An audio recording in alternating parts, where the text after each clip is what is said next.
আমরা এখন একটি প্র্যাঙ্ক শো দেখাবো কয়েন এবং বোতল দিয়ে। তো আমরা শুরু করছি। এই কয়েনটা রাখার পরে এটা আমি বোতলের নিচে রাখবো, পরে এটা বোতলের উপরে চলে আসবে। এখন আমরা এটা ডেকে দেব।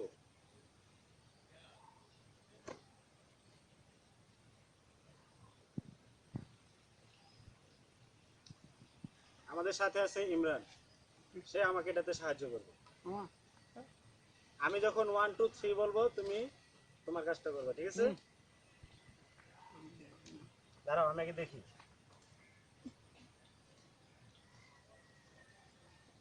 Ready ready 1 2 3